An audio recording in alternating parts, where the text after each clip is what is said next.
We're a little groggy this morning after staying up for last night's 4-overtime thriller between Florida and Carolina, but I think we're both thankful we live on the West Coast and didn't have to stay up past 2 a.m. This is David Hutchison here, along with Kevin Woodley. Darren Millard is on playoff duties in Vegas today. Welcome to the In Goal Radio Podcast, episode 215, presented by The Hockey Shop and thehockeyshop.com. Woody, yes. How good were Bob and Freddie last night? About 3 goals saved apiece. Good if you want to get into the math. Man, like I knew you would. You know I like my math. They were dialed in unique ways, right? The differences in terms of how they play the game. Their details were just exquisite. You know, even in what I worried about as fatigue goes on, as that game goes on into the overtime period, is he end up with a bad goal or a mistake that leads to the winning goal is quite often the way it is, just because of the mental fatigue that sets in. And the one thing I was a little wary of was Freddie handling the puck. And he'd been so good at it. But that's where you can make a quick mistake. And it might not have even been a mistake of him. Somebody peels the wrong way, makes the wrong call, and the goalie standing there holding it responds to what he hears, and it ends up in the net. But just another underrated. But he didn't shy away from handling the puck. No, and that's what I loved. And just another underrated part of the game. Like the way that Carolina plays, the way they defend, the way they get up ice. Like, I love that they have empowered Freddie Andersen to handle the puck. And I thought it was on display again last night. And that's something that the teams he played for in the past sort of didn't let him do. Like, Toronto didn't let him handle the puck. And he's always been that good at it.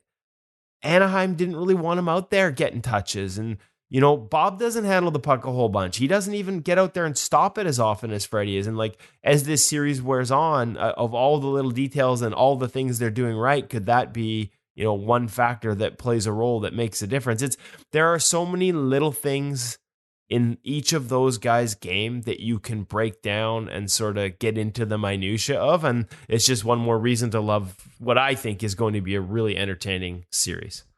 What really stood out for me, Woody, was just the energy of everybody on the ice last night, even into the fourth overtime, right? I know you threw it on Twitter, the piece from J.S. Jaguar in 2003, when they went just about a minute longer than the game we saw last night, about the same number of saves. I think he was into 61 saves in that game.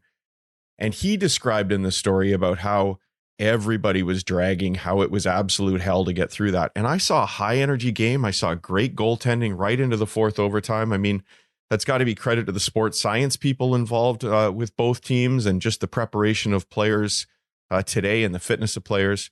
But being able to see that great goaltending right until the end, you brought up the fact that you could see the differences between the two guys. And I think a lot of people hear the line that there's a million ways to play goal. Everybody's got their own style. But I'd say the average person watching probably doesn't see. So what did you see different about how the two guys played the game last night?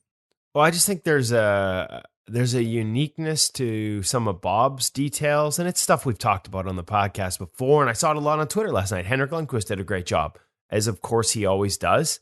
I love that he brings the goalie geek that we thrive on right into the mainstream. Mm-hmm. So Bob has a slope shoulder on his paddle, holds it nice and low. We've talked about it before, how he prioritizes blocker coverage over stick placement more than maybe a lot of his peers.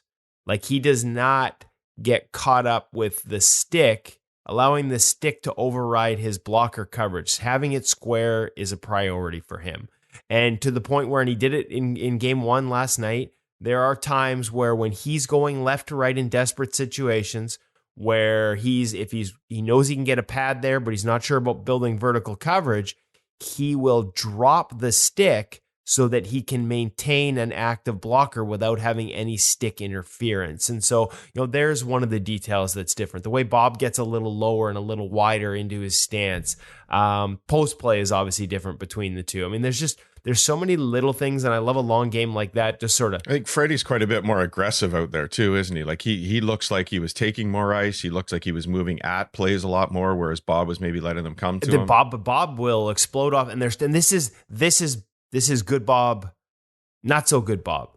Like that line of consistency when he starts getting really aggressive. And we saw it at times in the Toronto series. A lot of the goals were backdoor tap-ins where he was caught outside of the blue ice into the white on the initial shooter. And so I agree with you. You didn't see it as much of it last night. That may be an adjustment he's making to Carolina as a team, but there have been times in the past, and it's a razor thin margin, right? Like where aggression, as much as, and that explosive ability he has, as much as it's an asset, once you cross that line, it can become one that other teams try to exploit. I think of low high pop passes from below the goal line where he just bang off the post and out to the top of his crease. But there has been times where teams have been like, okay, I'm going against the grain short side with a quick shot because he's still exploding out at me and that puck's headed back the other way. So it's such a fight. Well, it's goaltending, right? Like it's the give and take of goaltending. We get into that with Brendan Burke in today's feature interview. Brendan talks about like that give and take. There are, for everything we do, there's exposure on the other end, and it's finding a balance for every goaltender. And both of these guys have different balance points in their game. They were both so good last night. Like this, none of this is meant to be a criticism. It's just that, like you said, there's no one way to do this. And by the way, I think we're going to little timeout. We get a little chaotic when Darren's not here. Run the clip. I want to hear J.S. Jaguar talking about leaving an IV in his arm and being a bloody mess as he survived what he called the 5 overtime periods. Absolute hell. It was hell. That was absolute hell. And Dallas is not my favorite rink. It was. I'm a guy that sweats a lot. I'm a very heavy sweater, and when you go to Dallas, it's humid, it's hot. It's a big building. It's hot in the building. It's like they have a hard time getting it to a temperature that's acceptable for hockey, especially with the humidity there. So you're just putting on your gear and you're sweating. Like everything, you're always sweating there. And started the game, and I think I had a really strong game. I think it was a 3-3, if I don't mistake myself, or something like that, to go to the overtime. But at that point, I felt confident that if I just stayed deeper in my net a little bit, cut down the mistakes, things will go my way. And try to make sure that, he's eventually going to make a mistake. I knew that, Marty Turco was very athletic and unbelievable goalie, good reflexes and stuff like that. But technically, I knew I had an edge on him. He had many other edge on me, but I knew technically I had an edge on him. And I'm like, I'm just going to be as good as I can be technically and just not make a mistake till he makes one. And anyway, but it was hard. And by that time, I knew myself pretty well. Like as soon as we'd go to overtime, I'd get a bag of IV in me, make sure that I would recover faster, because you can't keep drinking. Like the liquid just doesn't come in. Like only absorbs so fast. Exactly. So when you put an IV in you, it just goes right through you. And it goes like right into your muscles and stuff like that. It's a great feeling when you're hot and tired. So and I don't know if you ever had an IV from a doctor, but they don't know what they're doing, right? They're usually it's the nurse that does it. So we had our team doctor there. Yeah, I had blood everywhere. I was covered in blood. Anyway, but it was funny. But what we ended up doing is just leave the IV in there. Like we leave the tube, just tape it so that it would be faster. After when you come in, just connect right away and put the IV in. And but by the time we got to the 5th overtime, even though we had all done these things, I couldn't speak. Like I'd take off my gear and to cool off and stuff like that. And I try to put it back on, and all my fingers and my jaw was cramped. I couldn't speak to tell my trainer to come and help me, and everything I move would cramp. Wow. And I'm like, gosh, it's like, this is the worst feeling right now. Like I don't know that I can keep up, like going in this game. So when Brizgalov was sitting beside me, I'm like, Briz, like, get ready. And he was like, he was as white as a sheet. Like probably he had a pizza to himself, between periods, and like did not want to go in. Like, and I wouldn't want to go in there. If I a little bit of pressure. Right? Yeah. You've been on the bench for 5 hours, like the last thing you want to do. So, and thankfully we scored, 30 seconds into that period. And I was like, oh, what a relief. But what a terrible feeling. That game, I would never want to do that. I wouldn't wish that to my worst enemy. Well, there you go, Woody. That clip really speaks to what I was saying about the difference, I think, between last night and what Jaguar went through in that season. The other thing that popped out to me as I was watching was, I think Bob's now 5-0 in overtime this year. And that playoff year, Jiggy went 7-0. So he's getting into record territory. The record is, do you know who's got the record? Is that the Patty Waugh 93 run? Yeah, I was going to say we're getting into Patty Waugh territory here, aren't we?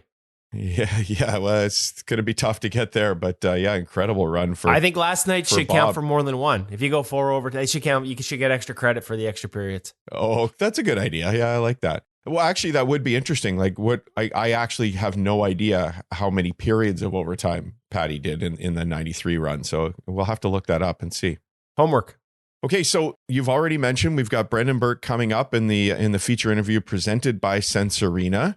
But what's going to be happening tonight in the playoffs before we get to there, Kevin? Well, sadly, it won't involve the Seattle Kraken. And I say sadly not because we have a cheering interest. We're, as a journalist, and okay, quote, like heavy on the air quotes around journalists. I write hockey and sports, but I always like when people ask, what do you do for a living, or like on an official form, like I'm always hesitant to write journalists. But as a journalist, as a sports writer, we don't cheer for teams. I don't cheer for teams. I cheer for good people and good stories. I also cheer for me getting paid. And so the Seattle Kraken playoff run allowed me to be in Seattle covering it. And my goodness, what that is a hockey market now. I'm biased. I live in Vancouver. Seattle has always been a great sports town. I used to go down for Mariners, still go down for Seahawks. The way they support the Sounders, and just watching them become a hockey town too during these playoffs, being in that building in Climate Pledge. And I got I had to have a little moment here. Climate Pledge, for those that don't know, used to be Key Arena where the Supersonics played, the old Seattle Sonics NBA club. And in order to make it work there, they basically took the old roof, lifted it up, suspended it, put it on, I guess, like put it on blocks like you would an old car, but a little higher tech than that, and dug underneath and created everything down. So when you walk in off the street at Climate Pledge and to the stands, it's all beneath you. It's not like if you walk on the street of most rinks and if you were on the ground level, everything is above you and built up. It's all built down. Like, it is an incredible building. But to walk in there and cover a game, I went there as a kid with my dad to watch I used to go down for Sonics games. We used to go down for Mariners games. I was there as a kid with my dad to watch the Chicago Bulls play the Sonics in like Michael Jordan's prime, like Jordan, Pippen, Rodman. I still have the ticket stub somewhere. And then so to see what they've done for that building, it's a modern miracle of engineering what they've done. Like the entrance for I had to go through the shipping entrance the first time I went there because the media door wasn't open. And so I'm looking for the trucks around the outskirts of the building. And I asked somebody, they're like, no. The entrance to the loading docks is 2 blocks that way because everything is underground. It's like under 2 city blocks that you have to travel to get into where the buses take the players. And it is amazing. They've still set up. They got a WNBA franchise there. It's set up if the Sonics ever return. They have that old original parquet floor is stored in the building somewhere. So a little Woody Seattle reminiscing aside, I apologize, folks, but bear with me. We don't have them in the playoffs anymore, which means I get to watch everything on TV now. Jake Ottinger and Aiden Hill. To go back to your question 5 minutes later, that's what we get in the playoffs tonight. And who would have thought Ottinger, I would have had money on being there. But who would have thought it's Aiden Hill, who had a great season. But, I think a lot, we called Laurent Brossoit starting in the playoffs. He gets hurt. Aiden Hill comes in and shuts down the Edmonton Oilers. Like, are we changing the narrative on what's important for goaltending as much as on the other side, Jake Ottinger is the number one and the stud number one for the Dallas Stars? Like, how many of these teams need more than one? Hey, let's go back to the overtime game we started talking about. What are the chances we see Antti Ranta in game 2 for Carolina? Could we see Alex Lyon for Florida? Recovery after 5 overtimes. Like, you need more than one guy, whether it's injuries or just to get through a playoffs. We're seeing the old school way of thinking, I think, slowly go the way of the dodo bird here. Well, we're headed into the fourth overtime of that answer, but just before we finish it off, Woody's going to go put in his IV, get a little bit of coffee into him so he can wind up and finish off. Let's break this down a little bit first. You wanted to go back, so let's go back. Would you change goalies in the Carolina-Florida series? And we should note, Woody's not knocking the play of either guy. It was spectacular. He's just bringing up the idea about exhaustion after 4 overtimes. And really, in effect, they're playing the second game that day, really. Yeah. So the next day, yeah, sorry, 1 day break instead of. So basically, they played 2 games in 3 days, and they just played 2 games. So essentially, you're asking guys to play 3 and 3, and that's not impossible. At the end of the day, the goalie coaches and their sports science people, who I think you rightly gave a lot of credit to for how well players performed into the 4th overtime and at the end of the 4th overtime, are going to know this answer better than anyone. And so you rely on you rely on the science, and you rely on the relationship the goalie coach has with the goalie and whether he can trust him to tell him he's 100%. But at the very least, which I think would be rare in hockey because nobody wants to say they can't. 100%. And that's why you have to have a lot of faith in it. Like, I can go, but what level am I at? Can I give you 75? Can I give you 80? How honest is that answer? At the very least, I think you have to consider what's happened in the league already in these playoffs. Look at the Minnesota-Dallas series. As good as Jake Ottinger is, his performance after, and that was just double overtime. And environment counts here, because you want to know what the other thing we can't forget about that Jaguar clip is? He talked about Dallas and the heat. What happened in the Minnesota-Dallas series? First game, double overtime in Dallas. All of these series, Carolina, Florida, Vegas, Dallas, hot buildings. Dallas goes back to Ottinger in game 2. They won game 2, but he wasn't Jake Ottinger. He wasn't for game 3. And Minnesota went the other way. And it didn't work because Marc-Andre Fleury struggled in game 2. But they went back to a fresh Philip Gustafsson in game 3. And I think it took Jake Ottinger till game 4 to sort of get his legs back under him after playing that double overtime. We're talking quadruple overtime in Carolina in a hot building. I think there will be serious I can't tell you which way they go. I think there will be serious consideration given to it. I will say this. Put yourself in the line, what would you do, Woody? If Carolina had won, I would bet a lot of money we see Antti Ranta. I wonder if the fact they're down, it makes it a braver decision now because you're down in the series and you don't want to risk going down 0-2 at home. But I still have a hunch we might see Antti Ranta because of that reason. I don't know what Florida will do. I'm really curious to see here. I think, there's been a lot of focus on how much weight Bob loses in a regular game. I think it can be 15 to 20 pounds. He's not the biggest guy. I mean, we've written stories on it, like how he changed his body years ago, went from being really, sort of not muscle bound, but just like ripped and bulked to just completely lean. So again, they're going to know best, but I think it's a conversation, and I think it's a conversation that a lot of people won't realize how serious the topic is, because it's not about what gives you the best chance to win game 2 or just about that. It's, are we going to get diminished returns for games 2 and 3 and maybe even game 4 if we keep rolling the same guy out there? I look at the Dallas miniseries and I put it this way. Game 1, 2, and 3 happened in 5 days. So you essentially add a third game in there with courtesy of the overtime. And in the Carolina case, even more so, because it's more, it's like more than a second game. You were asking guys to play 4 and 5. We don't do that. So why would you expect them to do it in the playoffs when the pressure is and everything is higher, the fatigue mentally and emotionally is higher? Why would you all of a sudden expect guys to play 4 and 5? Why would you expect Freddie Anderson to play 3 and 3? Sergei Bobrovsky to be 3 and 3. But the one thing about Bob is, for all the focus on what the weight he loses and all that stuff, man, meticulous in terms of taking care of himself. Like, very few take care of themselves at the level Bob does. So if their sports science people see that the wear and tear is minimal, as good as he's been, again, since the first round, numbers weren't flattering against Boston, but from the Maple Leaf series on, I'm as fascinated as anyone to see what the decision is. I think there's a lot of people that will, like you said, old school hockey thinking, just keep him going. He's our number one. I've been privy to a few conversations around the league.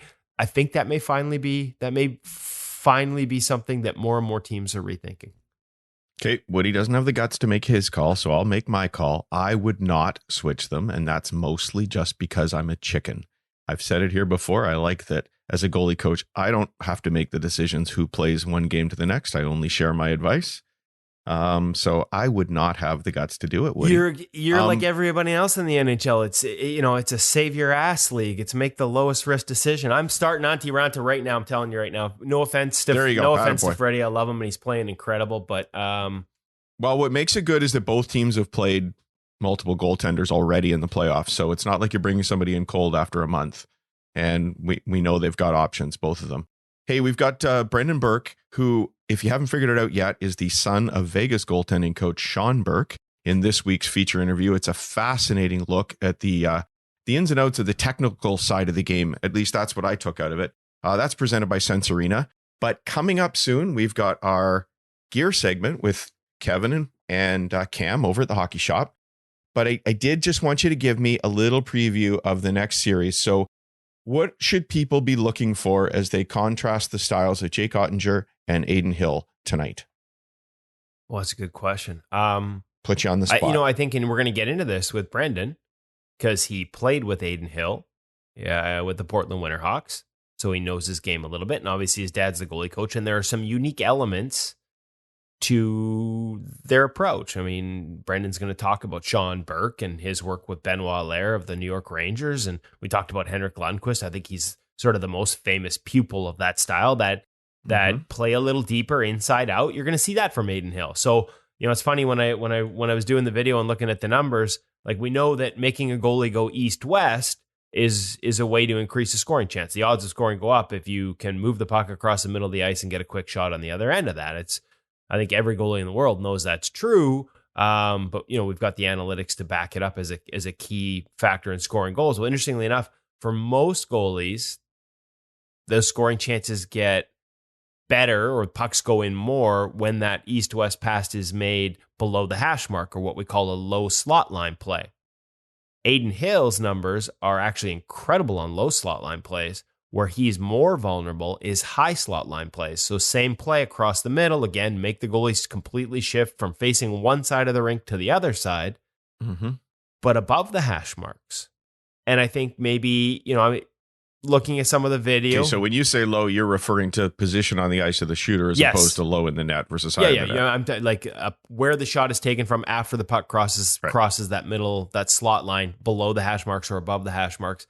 And so his numbers on high slot line plays. And so it's been interesting to see if that's something that Dallas is cognizant of. I mean, obviously you take what is given defensively a lot of the time.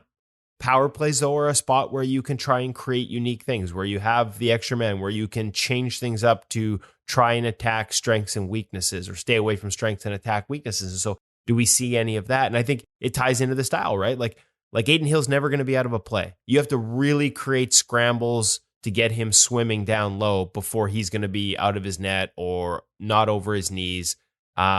Anything, because he plays deeper and he lets the play develop in front of him longer before he has to make those movements. The movements are shorter east-west. Like, he's so good in tight. Jake Ottinger, interestingly enough, like he'll play a little more aggressive.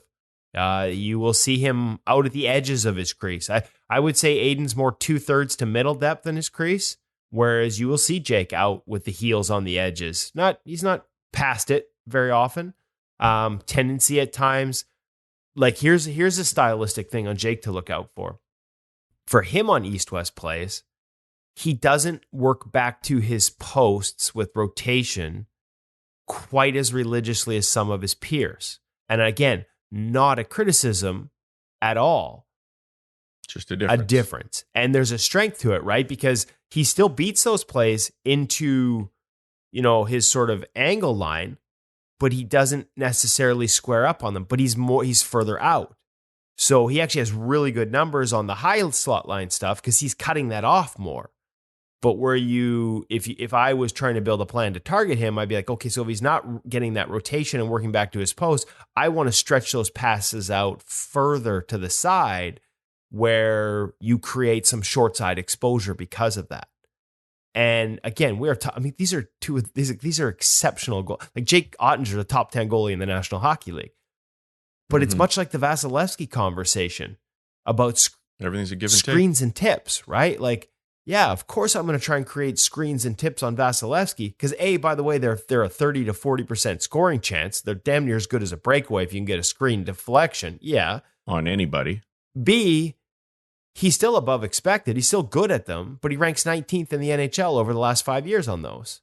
And he's top 3 or 5 in every other category. What am I targeting? The thing he's the best in the world at or the thing he's 19th at, right? Like, so again, it's strengths and not weaknesses. It's like, it's relative weaknesses relative to the strengths. And so, curious to see, like, as good as Ottinger was last year in the first round of the playoffs, and it may be one of the greatest single round performances we've ever seen. What, he makes 64 saves in game 7, multiple overtimes before finally losing. I didn't think Calgary attempted those. Like, I don't think they tried to target that enough in that series. We're at that point, I think, where most teams are looking to those details in extreme detail. And I'll be curious to see what types of plays, what types of offense the Vegas Golden Knights try and generate specific to Ottinger's strengths and weakness. Because if you target his strengths, man, this kid is the real deal. And he will eat you up just like he did the Calgary Flames last year. Well, you definitely need a strong mental game to get through 4 overtimes, to get through 4 rounds of the playoffs. And someone who is strong in the mental game is our friend Pete Fry, the goalie mindset guy. We just want to throw out for everybody that Pete will be running his annual seminar series across the country, but most specifically in Vancouver on June 24th. And we would love for everybody to join us there. If you're an In-Goal member, there's a discount available to you. You can even sign up for your In-Goal membership before you register for the seminar. But it's an incredible day just to strengthen your mental game. And this year it's going to end on the ice, where you can put some of those things you've learned in the classroom to action on the ice.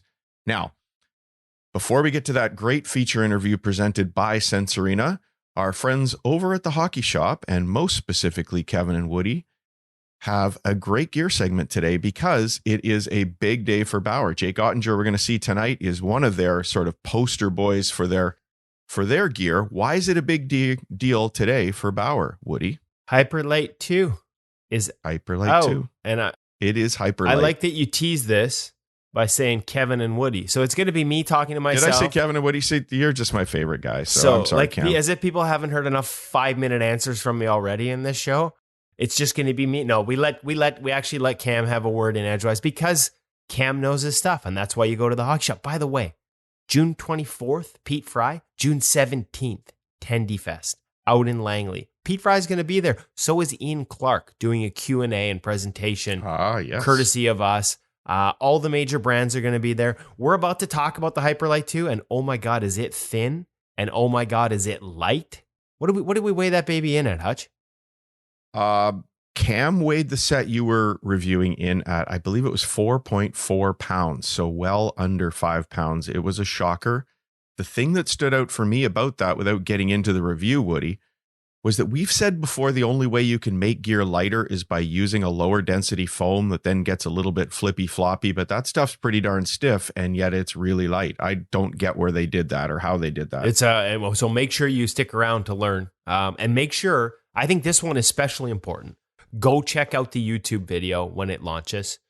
Check it out on IGTV as well. We'll have links to it.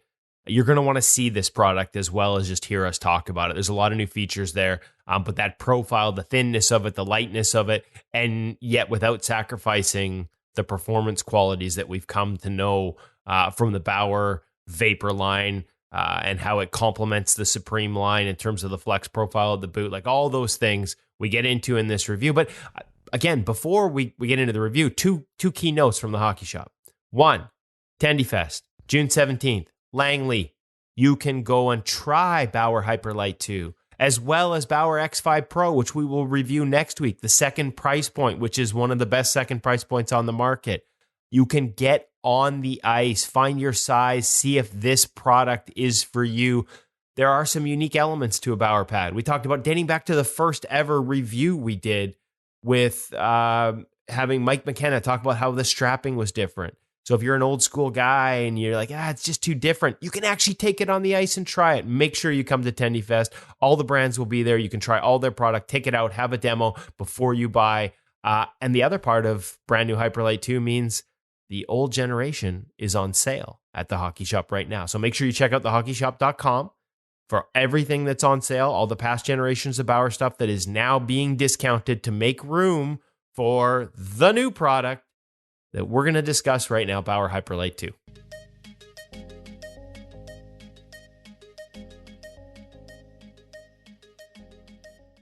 Welcome back to the Hockey Shop, source for sports. We're in goalie utopia, Cam's crease, Cam's corner, whatever the hell you want to call it. I'm not excited about you, Cam, but damn, am I excited about the Hyperlite 2. It is like Christmas in May. It is. And like, man, this is not just the next Hyperlite. These are steps taken. Yes. Wow. Like, let's go. Walk me through it. Like, I'm too excited. So let's go then. Man, this thing is like thin. I wish we had a scale. This thing might be sub 4 pounds. I cannot believe how light it is. Well, we will post the weight in a little up here. That's what it is up there. Yeah, it's going to play real well in the podcast. Let's go. Okay, good. All right. So, Hyperlite 2. Advancing off of the first Hyperlite, which is extremely successful for us, especially here at the shop. We already had a great premise of a pad. We wanted to create a lightweight pad that had quite a bit of flex still to it, but could still perform at a modern day style and do all the things that we would want out of a modern day goaltender. So how do we upgrade that? Or how does Bauer upgrade that and create now the 2? So moving on to the back side of the pad, starting with that first, we can see a thinned out profile all the way throughout. How do you modify it? You make it thin AF. So we reduced the weight, created a better balance and feel for the pad. Moving over to the side, Stabiliflex makes its return. So that's their integrated knee core with a bit of flex to it. So that allows a little bit of roll, especially when you're up on the post. That will help you for that post integration, getting a little bit more over top of your pad. Remember, Supreme line has Stabilislide, which is like super firm.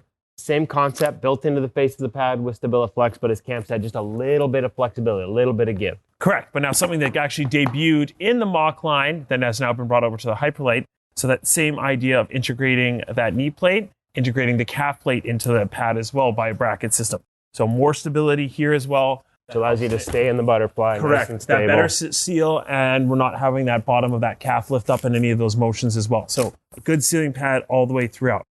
More change. Backside of the pad. So flip over yours as well. Okay, Cam. So when we open it up, we still see our TuneFit 2.0 system here. Different connection point though. Before it used to be to the outside of the calf. Now there's the connection point on the inside. So if you look, that's a lot like actually the Mock Series pad, which leads me to my next point. You are able to swap that out and put the TuneFit Plus strapping system in if you do wish or desire. Very easily, this comes as a replacement pack and it will fit right in. So a nice added feature of customization, even if you buy a stock pad off the wall. You are able to remove that outer knee wing as well, as Kevin's doing right there. So if you don't like that, which a lot of people have gone down with that strapping down to the calf to open up the pad a little bit more, create a bit better rotation. You have seen that down here. Also, a feature that was called out, a couple of even our customers have asked for as well, was having that lower strap just to help close off the bottom part, especially near your ankle, so your skate didn't eject too far from the pad. That's now stock? Yeah, that is stock. Removable as well on the inside of the plate if you don't like it, but again, a nice added feature that definitely is worth calling out. You're gone. You know I'm going to have to put these all back on when you're done, right? That's kind of why I'm doing it, buddy. Okay, moving on to the boot. Even flatter than last year. Flat, angled as well, so we have that taper in, so allowing you to take that deeper stance without that pad wanting to kick up on the ice and ride up on you. That's the taper. That's correct. You're still seeing their regular toe tie system, a little bit more robust bungee than what they have in the past, so it's similar to what you were finding on the newer Supreme. That's been a quick small upgrade as well. Overall, if you like the Hyperlite 1, you're going to love the Hyperlite 2. All great upgraded features. If there's anything you did want to change or kind of go back to, that's why custom is available, which we have little hit here in the mixy-matchy? You can if you want to. Okay, so it's a very thin pad, thin on the face, thin on the boot, still a flat boot angle, same as Hyperlite 2. Yeah, that 100-degree. 100 degrees. Yes. I just can't believe how light this is. Pretty fantastic. Gloves. Okay. Let's go. Blocker gloves. Let's go. Blocker gloves. 580. No, this is the Vapor 90.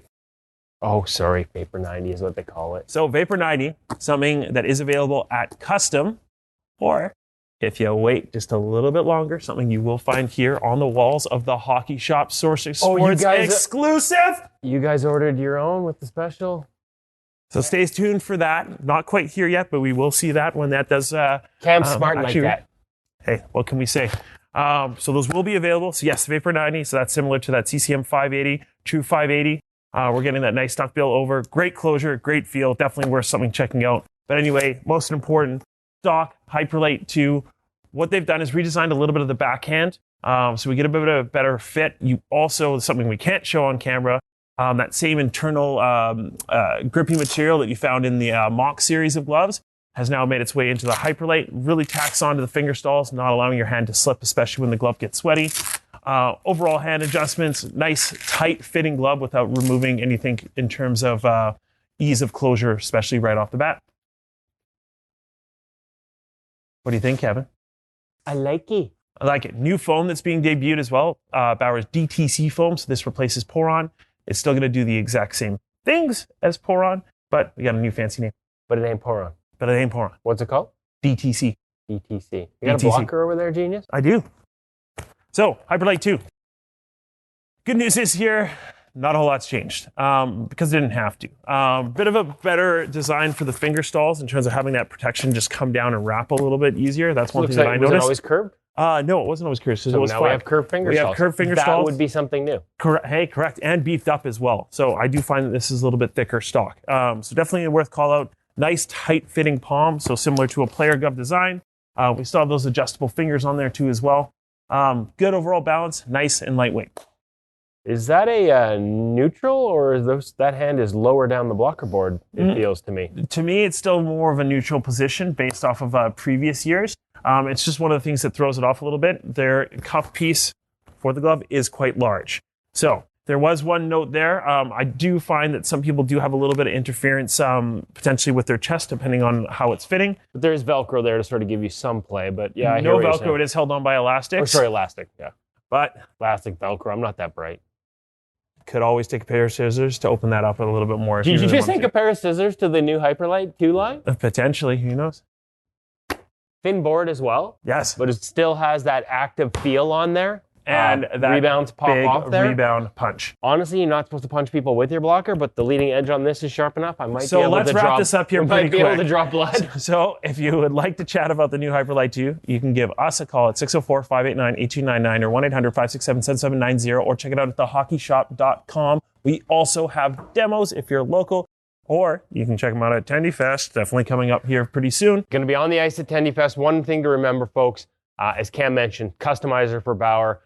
Like right down to the graphics. You can order these with all kinds of custom options. You can combine some of the different lines. You can mix and match, as we were kidding before, between the two different lines, the Vapor and the Supreme.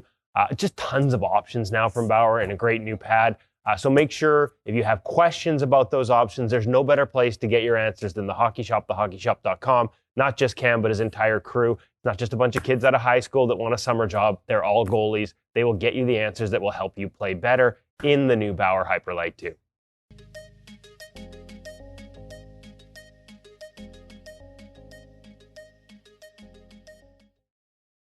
We've had the Hyperlite 2 on the ice for a few skates now. It really does seem to be the real deal.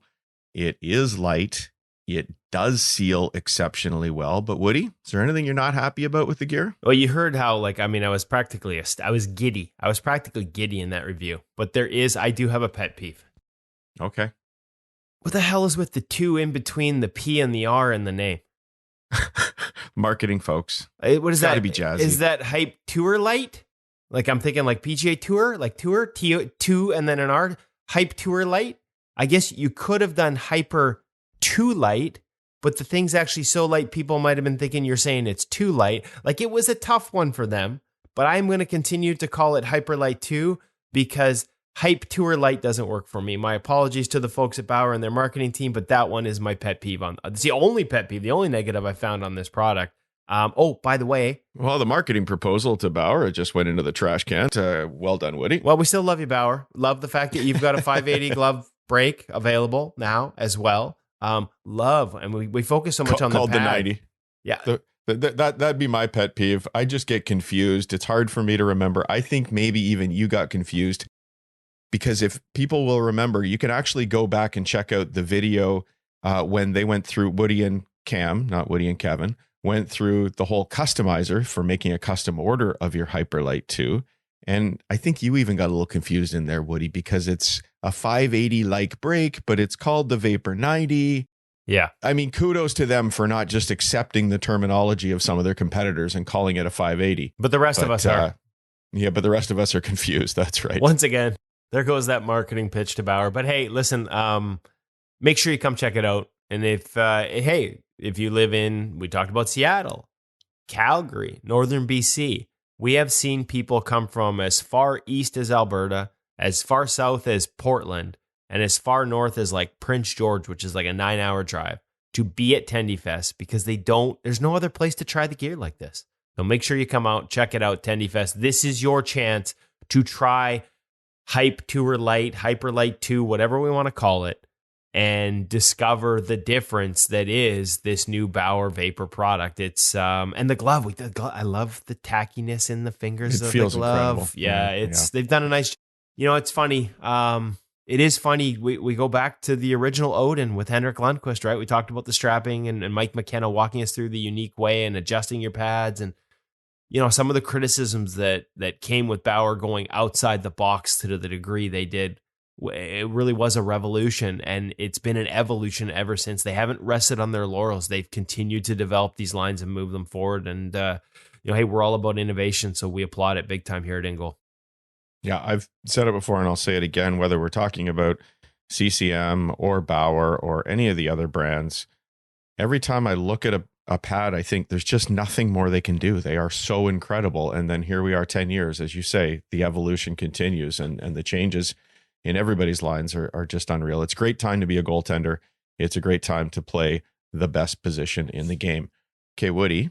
Yes. This week's feature interview with Brendan Burke, honestly, I have to say was one of my favorite interviews because the technical insights that he gives, there's a few things in there that I just haven't even heard before, quite frankly. And I'm sure somebody's going to hop in the comments and say, no, I knew that before. But honestly, there was some stuff there I hadn't heard before. I was thinking about it in that Henrik Lundqvist segment you mentioned that was on last night, or people can find it over on Twitter if they want to see it again. Because near the end, Wayne Gretzky hops in there and says, well, if I was a player today, I would never shoot on the ice because these guys go down all the time. And in this week's interview, Brendan Burke says, I'm trying to make them shoot 5-hole. Yeah, it's that give and take, right? We talk a lot about, remember we've had articles on this, nothing through you, how if you espouse that philosophy all the time, you create goalies that are scared to get beat along the ice. And so what does that mean? What do you do if you're scared to get beat along the ice? You drop early. And what do? You open up that net for Wayne Gretzky and his friends to pick you apart top corner. So how do we change that? I thought Brendan Burke had just some really, like you said, different answers, and the way he articulated them was excellent. So we were originally going to do this. I talked to Sean Burke late in the season, and we talked about doing a father-son thing, like having them both on, because Brendan's he's working as a goalie coach in the Arizona area with the Junior Coyotes, and they produce a lot of great young talent there. He's also works for the Portland Winterhawks, and they have a goalie school coming up. So Brendan's going to fill us in. Valley Goaltending is where you can find them. Me and Hutch are already planning our trip. See, Darren's not here this week, so we can secretly plan around him to just, he doesn't know this, but we're going to sleep in his backyard while we're down in Vegas for one of their camps. Great opportunity. You sleep in the backyard. I'm taking the couch. Well, great opportunity. The one thing Sean told me and Brendan reiterated, like, they're keeping the price point low here. I mean, you're talking about, I think the Vegas camp is under $400 for the week. Yeah, they're keeping it. I think their target was around three to 400. I think Brendan might have mentioned 320 is one of the price points. Obviously with the pedigree there, He's, Dad Sean is a goalie coach for the Vegas Golden Knights right now. Like, you could charge a lot more than this, but they want to try and make this an opportunity for people that are in the area that maybe don't get to this level of camp normally to get on the ice and learn some things. So applaud them for that. Me and Sean talked late in the season about having them both on. I thought it would be fun to do a father-son thing. We've got a few of those planned this summer. Jeremy Swayman, we're holding you to it, buddy. You and Dad. But hey, Vegas is still in the playoffs. Sean's off limits. We didn't want to bug him while he's in the middle of the Western Conference Final. So we just grabbed Brendan, and boy, am I glad we did, because it was a great interview. That interview is presented by our friends at Sense Arena VR. We talked earlier in this podcast about how we've seen an evolution in the game, whether it's how people are playing the position has evolved, the gear has evolved. Sense Arena is a revolution in how you train off the ice. Virtual reality goaltending lets you face as many reps as you want without getting your body beat up. It lets you train whenever you want because you don't need a rink. It lets you face NHL shooters, which, unless your name is Darren Millard, you're probably not doing on the regular. It quite simply helps you become a better goaltender in all phases of the game. We love Sense Arena. They've got an incredible deal on right now where if you order it for the year, you can get it at what used to be their monthly rate. So this great discount available today. Head over to sensearena.com and check it out. Use the code IGM50. You'll save even more. The summertime, when you're away from the rink, is a great time to be experimenting. If you're heading on vacation with your family, you don't want to fit all the gear in the car to head somewhere, put your Sense Arena headset in. Become a better goaltender this summer with Sense Arena. And now, Kevin Woodley and Brendan Burke with an incredible interview. We should mention Brendan Burke, if you're not familiar, played in the Western Hockey League for Portland and Woody and Calgary. And Calgary, that's right. Finished up in Calgary. No. And he also played London Knights. He had a stint with the London Knights, and he talks about playing with Dave Rook, who's now the goalie coach for the Milwaukee Admirals. And that doesn't happen too often. He also played Canadian University Hockey at the University of Alberta in Edmonton. If you are a university hockey fan, you might want to stay for this interview because he gives his opinion on the difference between Canadian and American university. And I bet you for a lot of you, that's going to be a bit of a shocker what he has to tell you. But, well, let's just stop. Let's listen to Brendan and Woody.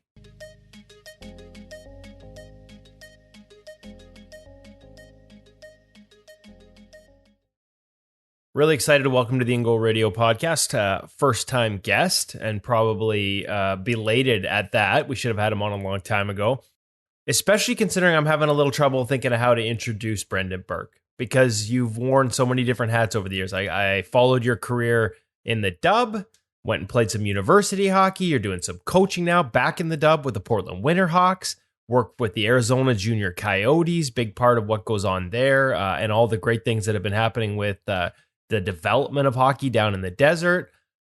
Like, which hat keeps you the busiest these days, Brendan? Yeah, definitely youth hockey keeps me the busiest. That's youth hockey's year round now. It's fully consumed me, and that's where I spend most of my time. I really love working with Portland, and obviously I spend a lot of time with those guys as well, which has been really enjoyable. But the all-time consuming is youth hockey now.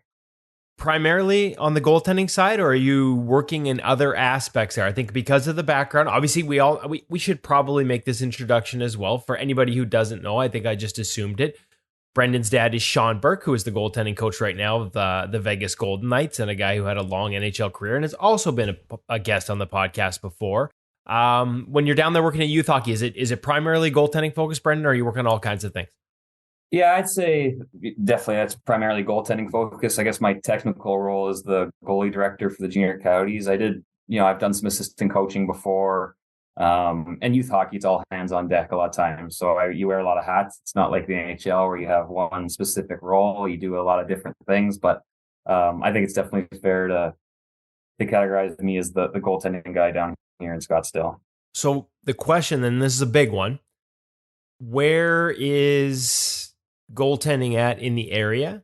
And come at it from the perspective of a guy who grew up around the National Hockey League game, played it at a very high level yourself and is now transferring over to the coaching side with a hand on youth in Arizona and another on, the next generation of WHL goaltenders, the current generation of WHL goaltenders with Portland. Like, where's the game at? Where's the position at for you? When you watch it, what are you looking for and what do you see happening? Yeah, well, specifically in Arizona, we've had a really good run here of youth hockey goalies. And it's growing, and luckily I feel like I've been able to get some kids involved at higher levels, and just trying to really give back to the organization that gave me my start in hockey. So down here in Arizona, like, we have, I don't know, kids who we have an 06 who was drafted to Medicine Hat. We have an 08 who was drafted to Calgary. We got an 07 who was listed by Portland even before I got there. So it's not really something I had my hands in. We have a lot of really high level goalies, and I expect to see some make it through to the national development camp that we do here in the States. So we've really grown, and I think, luckily for me, being a junior Coyotes goalie director, it's a full-time salary position, and we're really fortunate with the investment that our owner are into goaltending. So really across the country, our goalies down here in Arizona get more goalie coaching than anybody else. So I would expect us to keep pumping out goalies, and I don't think it'd be crazy to say we see a lot of Arizona goalies, NCAA, WHL, and hopefully one day NHL. Okay, all the success you guys are having down there in Arizona developing goalies, what's the focus? Like, when do you get them first? What do you try and work on? Because this becomes a consistent theme here at InGoal, right? Like, where do we start? We see a lot of at the NHL level, everybody's chasing Russian goaltenders, and we hear a lot about the athleticism and the fact they're not overcoached at a young age. So when do you start them as a full-time goalie down there? When are you thinking, hey, this might be something for you, and how cognizant are you of maybe not too much too soon? Yeah, so something I started doing this year was even working down with our mites. So going out with them once a week and giving them a little goalie coaching. And, I think it's really paid dividends, looking towards our future generations and the amount of kids we have enrolled in goalies. So showing them a good time. Obviously, I'm not coaching an 8-year-old extremely hard or too technical. Just to me, all I would really like to do all the way up, honestly, until they're like 13, 14 years old, is if I can have them be strong skaters, have a strong stance, like where I don't have to mess with too many things that don't age well. If they're holding their hands weird or their legs too wide or too narrow, like have a very, comprehensive stance, and then just teach them how to compete in battle. If they can do all three of those things by the time they're 13, 14 years old, then we can start getting really technical things. But if you can skate strong, you have a good, space efficient stance, and then you truly battle, you play out rebounds, you work really hard in practice. To me, if you're a good athlete, there's no reason you wouldn't be a strong goalie. We talk a lot about learning to read the game. It's something we try and focus on here in InGoal with our pro reads, like give kids an opportunity to sort of see the type of information. And obviously at the NHL level, what they're processing is the highest level and the highest speed. But just give an example of the types of cues they look for. For you, when you're working with younger goalies, is that something you focus on in terms of helping them develop it, or maybe even with Portland, or is it something they sort of just need to go out and play and figure out on their own? Is there, or can you find a little bit of a balance for both? Yeah, it's definitely a balance. Like, I guess I'd go two routes on this. Like, I think video is a huge component. I spend a lot of time with our older athletes, and then with Portland, I think talking through situations is really helpful. But, my school of goaltending and, the people that, I don't know if you look at the Sean Burke coaching tree, which leads up to Benoit Lair. And, I truly believe making as few reads as possible is as beneficial. And I think a lot of people just attribute that to playing deeper. I think that's the common blanket that myself, Sean, Benoit get thrown under, is we just have our goalies play deeper. But, to me, it's more just how many different situations can I play the same way? So there's not so many live reads. And I think people look at, this is a good opportunity to be really aggressive, or this is a good opportunity where you have to play deeper. And I just look at situations, can we play them all the same? So when we make the wrong read, which we're going to do, the consequences aren't as drastic. So that's really where my mind goes to when people talk about reading the game. There's obviously always going to be reads and anticipating, but I really want to limit the amount of different situations we play in different ways. So for me, if we can come up with a system where we play 10 situations one way instead of 10 different ways, that's only going to speed up our processing in the game. That's really what I try and do. And like I said, a lot of times that gets attributed to just playing a little bit deeper, which a lot of times is the solution for some of those things, right? So you give yourself a chance on everything. But you're really, that to me is one of the keys of the game is playing as many different situations the same way. So when you do make wrong reads or the game is really fast and chaotic, you're not giving up slam dunk goals. Right. So, I mean, exactly. Like if you make the wrong read and you're 2 feet or even a foot outside your crease, hell, if you're even heels outside your crease, that's a lot of space to recover. If you're 2/3 depth or even deeper, you're not out of the net. Exactly. And I think sometimes as goalie coaches, we want to find ways to make the original shot the easiest save possible because one, as goalie coaches and goalies, we know that like non-goalie coaches or head coaches aren't going to blame us for the pass that goes across the center line and ends up in the net. Now, me just being realistic, we just have to understand that we got to be mentally strong enough to give up the goal that looks bad because I am on my goal line or I'm playing a little deeper. And over time, I'll give up less goals. And it takes some mental strength and you got to have a lot of self-confidence. But, I think in situations where, and there's nothing against the overlap, I think there's a situation for it. But if you're playing a huge overlap on a guy coming wide and he makes a nice pass across and the guy has a slam dunk goal, to me, that's a bad goal in some situations or a goal that you should have had a chance on, where I think a lot of coaches and goalies like to use it as a cop-out, like I was taking the shot. And, that's just one example. But, I don't really believe that. I think as goalies, we deep down know that, if I give up if a guy beats me clean from the top of the circles every once in a while, I'll still give up less goals overall than if I'm being super aggressive and I never give up that goal, but the plays off of it, I do give up. The one I used to love, or when I first got started sort of on this side of it and trying to learn as much as I could about the position was, you'd hear it on the broadcast all the time. He didn't have a chance. And eventually, as I learned about goaltending in my mid-30s, I was like, yeah, did he not have a chance or did he not give himself a chance? How hard is it to get the coaches around you to buy into the same philosophy? This reminds me of similar conversation, but different sort of touch point with goaltenders. Nothing through you as a philosophy, but we want goalies to be patient.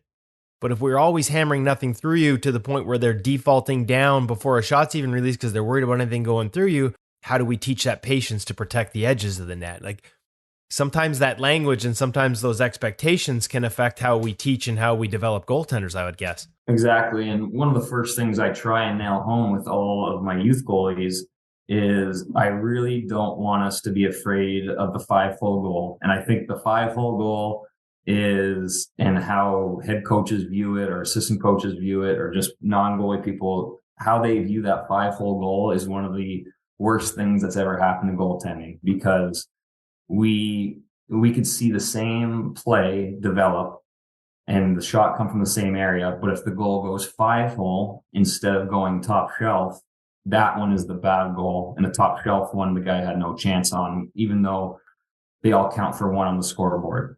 And I think that's truly led to way more easy goals going up top on goalies because they want to defend against the bad goals. So one of the first things I say to my youth goalies when we're doing drills, or I want you to force that guy to beat you 5-hole, right? If he can be quicker than you down, then fine. But that's not going to happen very often if you're a good athlete. The guy's not going to come into the top of the circles or just inside and beat you 5-hole very often. But you have to expect it's going to happen sometimes. Like sometimes you just don't read it off the stick well.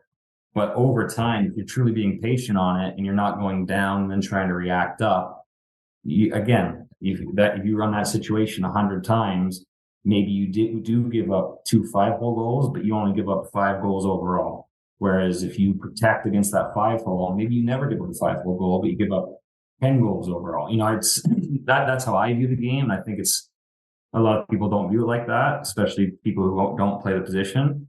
But you can't be scared of giving up bad goals because you're just going to give up more goals overall. So that's one thing. The first things I try and nail into our goalies is, and I'm just using 5-hole as an example because I think it's the one that most people, they'll see a guy come in and, you know, he'll come off the wing and take 2 steps inside the circle.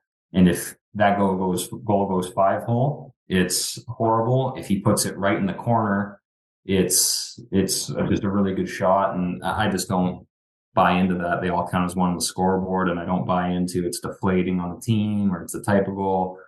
The whole point of the game is to score more than the other team or give up less than the other team. And at the end of the day, I think that's the best process to do it. Okay, so you have an audience for that philosophy at the youth level. Was it tougher to get it at the dub level? Well, I'm really lucky with Mike Johnson and Kyle Gustafson there in Portland. When you're talking about junior hockey, those are 2 guys who, they both coached in the NHL. And I think if they were hungry enough to coach in the NHL, they weren't so passionate about what they're doing currently, they would find a job in the NHL like that. So the really high level people, it's no issue for them because, you know, I think that's how they see the game for the most part. I actually think sometimes that can be tougher on the youth side, because what you don't understand can scare you sometimes. And I think that's how, goaltending is viewed a lot of times. The philosophy, you called it My School, you referenced Benny Allaire, referenced your dad. And of course, I mean, I think I've written many articles over the years about how, you know, his career arc, after arriving in Arizona and then some of the goalies he's coached. You think of a Mike Smith changing his career from Tampa Bay to all the success he had in Arizona. With that, what I always call is inside out philosophy as opposed to just straight deeper. Devin Dubnyk, totally revitalized his career with the same philosophy. What I feel like I don't want to put words in your mouth, and I probably just did by how I've interpreted it over the years. But can you explain it to me? Like, how best would you describe the philosophy that you've learned through your dad, through Benny, through the goalies you've been exposed to? And I'm guessing there would have been some experimentation and maybe even some pushback when you were playing from other coaches in terms of how you use that philosophy. Yeah, and I guess I would say like it is one of those things where you have to have a true inner confidence because, you know, when I played, I think sometimes I fought it where I wanted to play that style, but every time I gave up a goal, that was because I was deep. You know, you get coached on that, you get coached harder on that, and that can lead to some that confusion on how you want to play each situation. But, you know, I guess I would just describe that philosophy. I'm not going to speak for Benoit because I haven't spent a lot of time with him, but, you know, Sean credits how he thinks of the game a lot to him. So, you know, when I work with my dad or I've always worked with him or we coach together now, the whole point of the game is if you can set your feet and be patient, you are going to stop a lot of pucks. And a lot of times they're actually just going to hit you, right? Like that's just the nature of the game, especially if you're a decent size. And I think myself and my dad, we definitely do lean to working with bigger goalies because I think that, you know, it's definitely an advantage. It's just the way it is with the size of the net, and it's the same for everybody. So if you're 6'4" versus 5'4" is a huge difference. But I don't think there's really any difference whether you're, you know, 5'5" or 6'5". It's the same concepts. If you set your feet and you're patient, and obviously this is given you're square, but at a certain level, that's fairly easy for these guys. But if you're set and you're patient, that puck's going to hit you a large percentage of the time. If you consistently put yourself in that position, you're going to consistently make good saves. And again, it leads to what I was talking about earlier, where you have to be content every once in a while getting beat clean with a shot because maybe you sacrificed a little depth to be there and be set. But over time, and it's been proven in New York, it's been proven everywhere. My dad has been that over time, if you consistently set your feet and you're patient, you're going to make a high percentage of the saves. And that's just how I truly feel about the game. Not to oversimplify it, obviously it's really complicated, but if you can do that, you're going to be all right.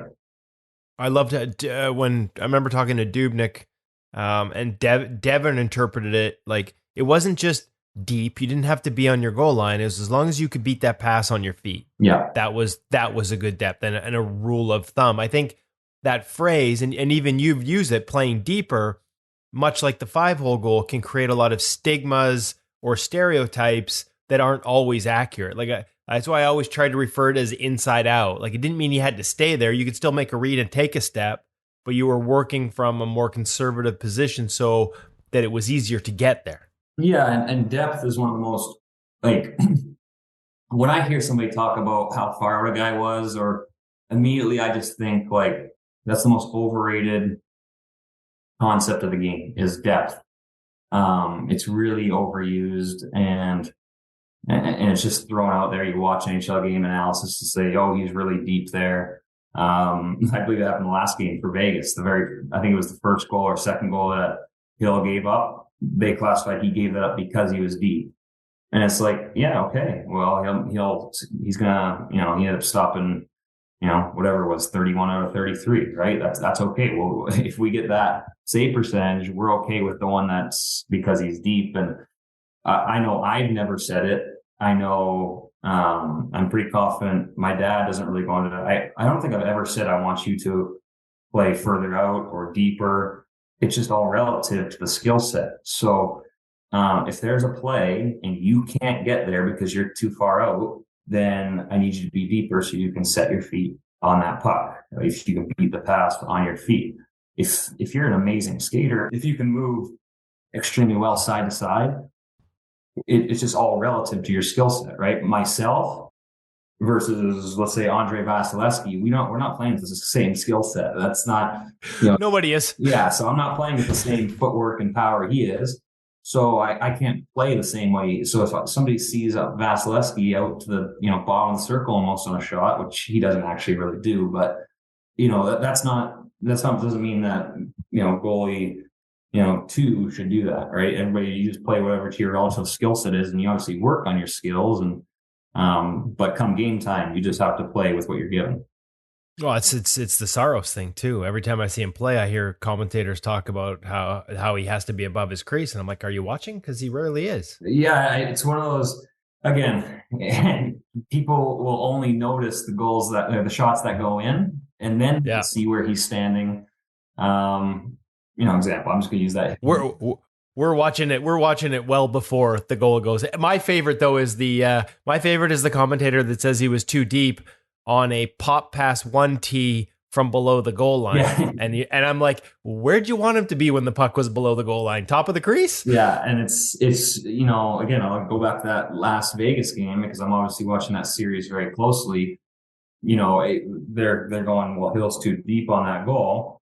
Well, was he too deep on the next 12 times that same play developed? He made the save, right? We can't just be all results based. It has to be like the process. And if, like every once in a while you are going to get scored on, it's pretty difficult. There's a give and take to every decision we make, right? Whether it's positioning or how we play up, like that's the back and forth for everything we do. There's something we have to give up. We're not 6x4 squares that fill that net. Exactly. So,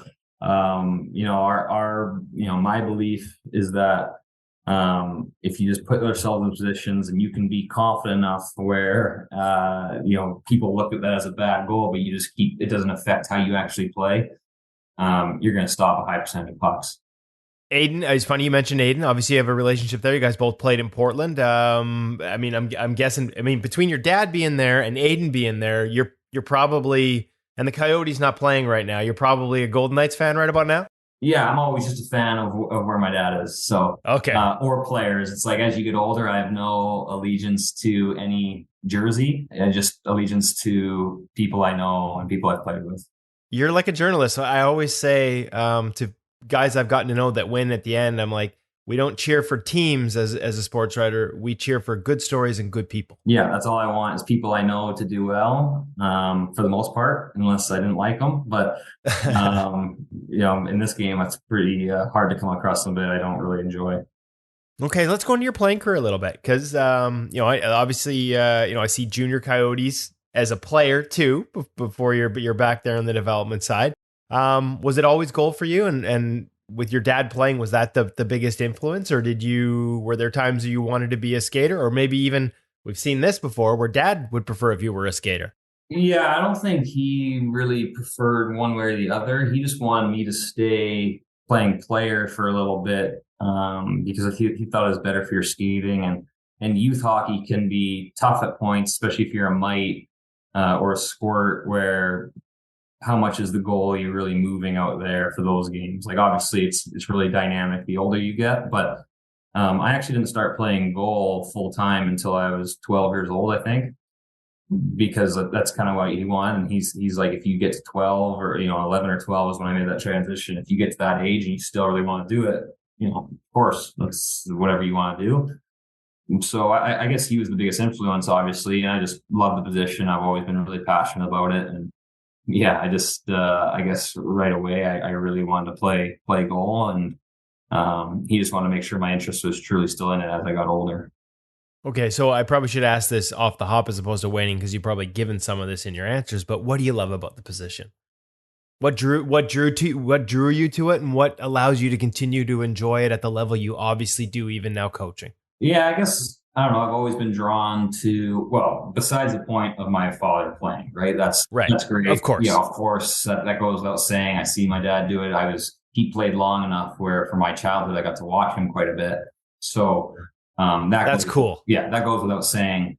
But also, I just always been drawn to positions in sports that have a huge impact on the game. Like, I think of a quarterback, a pitcher, a goalie, where, yeah, and it can be, it's pretty easily measured, whereas you have the highest impact on the game, and that can go positive or negative, where, truly as a player, even a really high-end player, if let's say you're playing on the second line, you can only impact the game so much, even if you have a great or bad game, either way. If you have a horrible game as a goalie, you almost never win. And if you have a great game as a goalie, you almost always win. And that's just, that's what drew me to it. And same for a pitcher, quarterback, whatever, those types of positions where, and of course that's only for team sports. Obviously individual sports, it's all in one person, but for team sports to be the one person with as much control as possible, I think that's really intriguing. And it just drew me to that. And obviously you get a lot of praise when you do good, and you get a lot of crap when you do bad, which is also just an enjoyable part about it. Do you think you have to be born into that mind? Like, you have to embrace it, obviously. Nature or nurture on those that can or want to be that guy that impacts the game at that level. Yeah, I don't know. Like, I think you can get a taste for it. If you like, for me, I played a little bit of goal, played some forward, some defense, just playing, really mindless youth hockey. And then you start to get a taste for it, the pressure that's involved, and it can be addictive. And, I think you can definitely grow into it, but there's for sure a part that people just, they stay away from that position because, at the end of the day, they're not comfortable with being put in the spot where, you could be the one that totally ruins it. Yeah. I struggle with that at beer league too. So from there, I mean, obviously I was going to ask you, the usual question is, when did you get your first goalie coach? But you're kind of born with one. Yeah. How much, as you trend towards goal at 12 and get into your teens playing the position, how much were you just out there having fun, and at what point did it become something you studied, something you locked in on in terms of trying to get better and trying to learn about?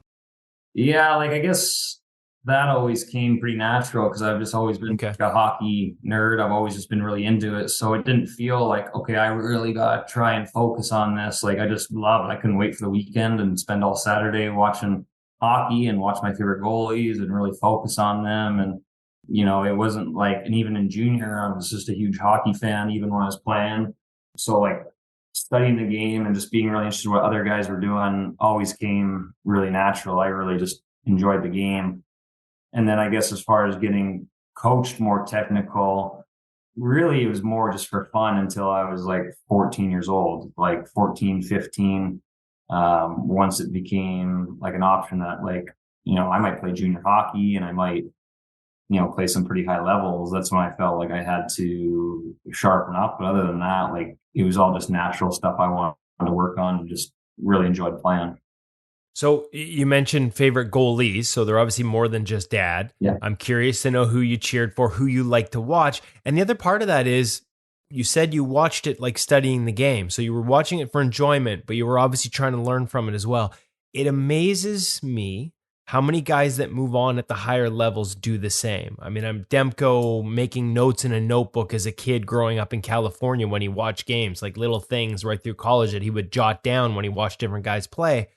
Is that something you maybe not ask? Like, you don't want to give homeworks to kids at the junior Coyote level or even up with Portland, but I don't think it's a coincidence that guys that embrace it at that level seem to succeed. Yeah, and I remember being a kid and I'd watch, an afternoon hockey game, and that night at practice I would try and, hold my glove like Brian Elliott, or, I would try and do something. I remember when I was younger, Marty Turco was the first guy I really started noticing doing like the overhand grip when he was playing the puck, and I'm trying to do that. And yeah, like I don't think it's coincidence. Like people who are really passionate about the game also are huge fans of it for the most part, and you can pick up a lot of stuff by watching. And it's hard because it's getting. I find like the youth hockey players now, they don't watch complete games as much. I remember my friends, we used to just like. For example, we'd watch a game. If there was a really good matchup, we'd watch it. In between periods, we'd go outside and play street hockey for 15 minutes, and then come back in and watch. And I feel like mostly now it's like you're either watching it when you're on your phone. I know I'm guilty of this too. I just got to avoid it when I was younger, or you just watch highlights. So I think there's a lot to learn from watching a complete game, or a lot of the nuances of it, instead of just the big impact moments on highlights. And I know, like, I tried to never miss a Henrik Lundqvist game. I loved watching him. Whoever my dad was coaching at the time, I know I really enjoyed watching Brizgalov and Mike Smith. I was still young when they were playing, and really looked up to those guys because I got to see them up close. The list goes on. There's just so many goalies I enjoyed watching, especially when guys had unique styles. I was going to say the difference between clips in a full game, especially as a goaltender, right? Like as much as what you're trying to coach is not being over reliant on reads, so much of learning to read the game is recognizing the patterns. And if you're only seeing the final shot at the end of it for the highlight reel save, you're really not learning the patterns that led up to it as a goaltender. Yeah, and 90% of the save is made before the shot's taken. The execution of the save is obviously tricky and a big part, but that's just such a small part of it. It really, whether you're going to make that save or not, a lot of it is determined before it's actually taken. Okay, so Portland for parts of 4 years, and then the trade to Calgary. Takeaways from junior hockey. Now you're away from your dad. Got Andy, I'm guessing, as a goalie coach. Andy Moog at times, or was he there? No, he wasn't with Portland at that time. Tyler Love then? Tyler Love, yeah. Okay. Yeah, so we had Tyler Love, who was great. I really loved working with him. We're really high end, and it's just good to get some different voices. And I've just always felt like I've really enjoyed working with different goalie coaches on my way up. I just felt that, it's not like you have to do everything that they say, but you can take little things from everybody that help you specifically and your specific skill set. So I really enjoyed working with him. He was really high level and professional. And then the guy I really enjoyed working with was Dave Rook in London, who's just amazing, just a really amazing hockey mind. And, he still works in the Nashville organization. He just does a phenomenal job. With Milwaukee, I was going to say, and I'm making a note here as I jot it down. I'm like, why haven't I had Dave Rook on the program? I've talked to him. What did you like about working with him? Because I think a lot of people, just because of the generation he comes from, think of him as being a little more old school, but there's a really good coach there. Yeah, and he's extremely bright guy. I think it comes pretty easy to him talking to the goalies about the technical aspect, but just his demeanor, and it's a fine balance between a goalie coach and a friend, and like what you're going to do there. Like you want a guy that you really enjoy spending time with, who's got your back, but you also need to be coached hard, and sometimes you need to be told stuff firmly. And I just felt like he walked that line really well. And I was actually just talking to him today. Like it's like he's I feel like he's a friend of mine, and yeah, he's just an excellent hockey mind. Is that part of the process on the coaching side? Is finding those lines, finding that balance, being that supportive person, but also being able to crack the whip's the wrong word, but being able to be stern when stern is needed? Yeah, and hopefully the higher levels you go, you don't have to be stern that often. And goaltending is a unique position where it's very. You're like a sports psychologist out there half the time. It's very rare a guy like isn't, especially in game. Sometimes in practice, like we've all cut corners, or guys are different work ethics than others, but in game, everybody's really trying their hardest to make that save. So it's not so much like, in game, the lack of effort. As sometimes I feel like coaches have frustrations with players because the consequences are so dire in game that you rarely ever see a bad effort from a goalie. And then that balance, like I said, between being a friend and a coach, I think the goalie coach is the most unique coaching position in the game because how close you get with your goalie coach and how much more one-on-one reaction there is compared to any other position. So after London and after Dave, you go to school. Can you walk me through that decision to go to the University of Alberta, which is just an absolute powerhouse in terms of Canadian university hockey? And you can back me up on this, but I'm going to throw this out there for those that don't know. Really good hockey. I don't think people recognize, because we think of the NCAA as a path to pro. We think of junior hockey. Like, Canadian university hockey is just loaded with guys who are really high-end junior players that then once they're done make that decision as you did to go play that. Like, it's good hockey. Yeah, it's I don't know. I guess if you don't really understand that level, you'll never know. But like, whoever wins the Canadian national championship would probably beat the NCAA champion. Like, it's not a huge stretch to say that, or be very competitive, right? It's just guys on different trajectories a lot of times, right? Like, guys coming back, because you can play Canadian University if you've already played pro hockey, and so it's guys coming on different trajectories. Like, you just meet in the middle. So those guys that are playing NCAA, hopefully one day we see them in the NHL. Where a lot of these guys that are playing Canadian University, like, they're still playing at an extremely high level, but they're actually working towards being a lawyer, a doctor. Like, it's just a little different, but you meet in the middle and the level is still extremely high. And then the University of Alberta is just an amazing program. They've done a great job there. And one of the powerhouses.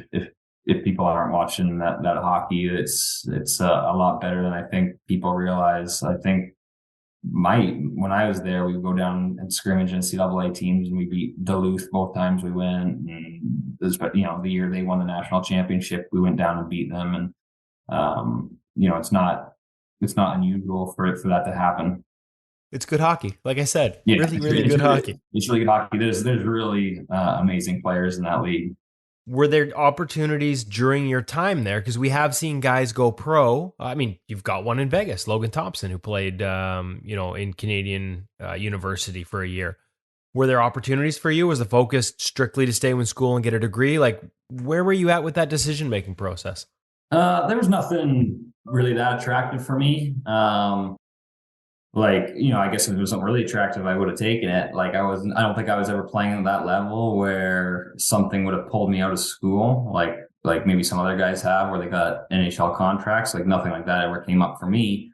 But I was focused on finishing my degree, and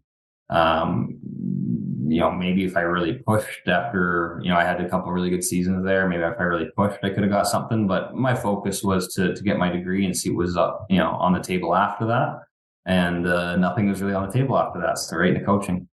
What do you love about coaching? I should ask that. Like, we talked about coaching, we talked about philosophies, talked about the work you're doing. What do you love about it? Like, are you able to blend that passion for the position just with young kids and learning? And, it's funny, Mitch Korn, who, one of the greats, still goes to goalie schools every summer. I always used to ask him why he does that. Like, why do you keep going back and doing this, like, really hard grind on the road in your summer camps? He's like, because I always learn. I'm still learning from the kids. Do you still find that when you're working with these young goalies, as much as you're there to be the coach, do you get to learn from them too? Oh yeah. And it's the best part about hanging out with really young, driven athletes is I think I pick up a lot of things and I bring it to other goalies I work with. And these guys are, for the most part, if they're playing at a high level, they're really smart guys who've thought deeply about the game because they're trying. So I always pick up things, and it's just been, I don't know, it's natural for me. I feel like I'm going to be a hockey lifer just because I love it. Like there's nothing I really want to do. I'd rather do anything in hockey than, some other desk job, or it's not really for me. It's just, I'm definitely hockey for life in whatever role I'm lucky enough to get. Okay, so I want to, and we'll put it in the show notes so people know, and we'll tease it before this interview runs. Yeah. But I want to make sure that we get an opportunity before we let you go too to talk about the stuff you are doing with your dad. You've got some camps coming up. I believe you guys call it Valley Goaltending. Yeah. And where's the website for people that want to find that? Just valleygoaltending.com. Perfect, nice and simple. Even I can't screw that up. But you've got you got a camp for a week in Vegas. You've got one in June. I think that's in August. You got one in June in Traverse City. I know your dad told me really trying to keep the price down as well to make sure it's something that isn't prohibitive. You can really sort of expand and let kids come. What type of different age groups? What are we looking at? Walk me through the basics, and then people can go to the website to find out more. Yeah, so we actually had to cancel the Traverse City one because the Knights are doing too good. Dope. Sorry. So no, that's okay. It's we're gonna try and get another one there. They've been great with their rank, and we knew that was maybe a possibility with how the Knights were doing in the playoffs, and it just is gonna run up too close to it. But we're definitely gonna go there. Sean's got a summer house there, so it makes a lot of sense, and we'll definitely be running something there. We got August 2nd to 6th in Vegas. We got 2 groups. Just depending on registrants, we split it up. All levels. We try and make it really affordable. It's $320 for the 5-day camp, and we're just trying to make it as affordable for the local kids as possible. And obviously you got to pay coaches and make it worth other people's while, but we're trying to make it really accessible, especially for people in markets that aren't getting a ton of goalie coach camps. And you look out east, Boston, where there's a camp every weekend and really high level guys going there. But out here in Scottsdale, Vegas, I'd like to do one in Portland at some point. Traverse City, they get good camps too, but it is a little bit smaller of an area and doesn't get the attention that Detroit or Grand Rapids usually gets for camps. So just trying to service these areas, and it's not that I'm all giving back. I'm selfishly, I like hanging out in these places. These are nice areas. I like coaching. I try and bring in guys I really like and enjoy spending time with to work them. So it's just a really good combination. Most of the goalie coaches I know really enjoy working with youth kids as well. That's where it all starts. So we work with a lot of youth goalies all the way up to AAA midget goalies, and just try and put on the best camps possible for them at a great value. So I'm really looking forward to it. We got a few real good ones planned this summer, and then I'm thinking 23, 24, we should have some really good ones. Awesome. I love it. So more information, anybody wants to check it out, valleygoaltending.com. We'll keep it nice and simple there. Camp's coming up in Vegas, and down the road, there'll be some makeups in Traverse City. And maybe in Arizona and around other areas as well. I'm looking forward to that. Brendan, thank you so much for taking the time to talk to us today. Expanding camps in future summers means an excuse to have you back on. I loved some of the lessons. Yeah, I love the give and take, the 5-hole, the deeper. Like, those are lessons I think a lot of coaches and even parents need to hear. So thank you so much for spending the time to share them with us today. Yeah, of course. Thanks a lot for having me on and giving me a chance to plug my camps. It's great, and hopefully we can service a lot of people, but big fan of your work, and I really appreciate it. And in the meantime, go Vegas. Yeah, go Knights.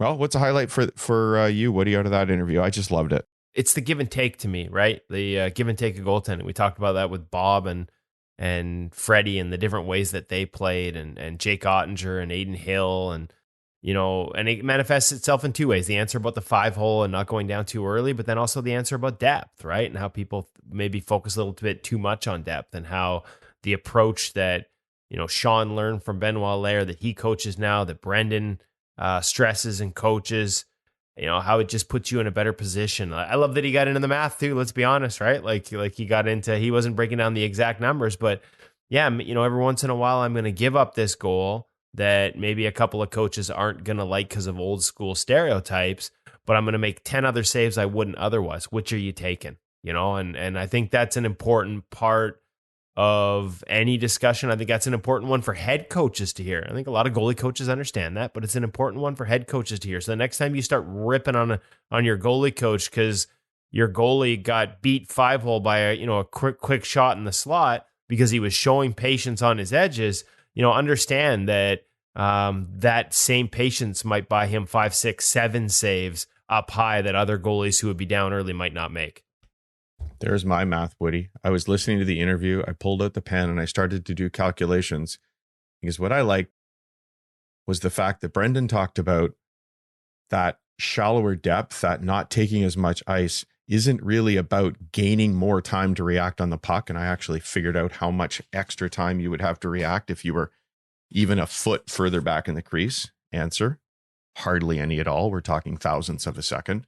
But that it puts you in a position to make that next save and give yourself an opportunity, and that I would even say the responsibility to be able to make any save. And I also think Pete Fry should maybe clip a little bit of this interview for June 24th in Vancouver, because every goal just counts for 1 on the scoreboard. Doesn't matter how it went in, does it? Yeah, that's a great. I love that piece. I love that too. That's a good call out. I just hope the head coaches are listening to that too, because I'm not sure every head coach thinks they only count for 1. No, and you know what the funny part is, because Brendan talked about it, how certain goals deflate teams. So does it deflate the team, or does it deflate the team because the head coach is reacting like it should deflate the team? 100%. Yeah, and we've actually heard the opposite from some goaltending coaches on the ice about we really want to make sure we make this save because the guys on the bench are going to drop their heads if it goes in. So. But I really like the look here from Brendan. So great interview, Woody. Great interview, Brendan. Thank you so much, Sense Arena, for bringing that to us. And thank you to the hockey shop and our friends there for the big day here for Bauer with the release of the Hyperlite 2. Woody, what's going on over at InGoal? We got a fresh pro reads up. If you didn't check it out last week, I wasn't here last week, but we got one up with Colin Delia. So happy to add Colin to the pro reads family. Got our new pro drills up.